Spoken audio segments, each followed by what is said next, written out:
Seperti inilah sejumlah para pengendara sepeda motor dan mobil truk menghindari razia gabungan di kawasan Jalan Raya Parung, Bogor. Para pengendara motor nekat melawan arah karena tidak melengkapi surat-surat.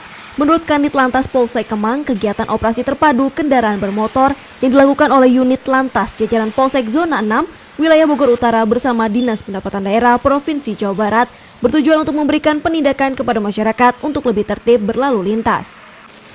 Menurutnya, para pelanggar yang terjaring razia itu tidak melengkapi surat-surat dan tidak memiliki surat izin mengemudi serta tidak menggunakan helm.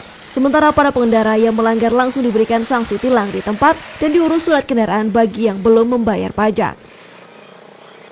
Mungkin kalau memang ada dananya secara langsung posisinya bisa dibayar di tempat dan bisa diselesaikan secara prosedur. Karena kan kita sudah sistemnya online, Mas. Kita menggunakan IT online. Tetapi kalau memang seandainya posisinya tidak membawa dana dan kapasitasnya dia untuk membayar, paling dia diberikan surat tilang yang dikeluarkan surat tilang itu adalah dari dispendanya sendiri. Untuk pelanggaran sendiri dan pelanggaran saat ini kita diprioritaskan untuk yang tidak membayar pajak. Jadi sementara apabila posisinya pajaknya terlambat baik 1 tahun 2 tahun, kita langsung serahkan yang berwenang adalah posisi dispenda. Kita hanya membantu pihaknya. Razia terpadu tertib kendaraan bermotor.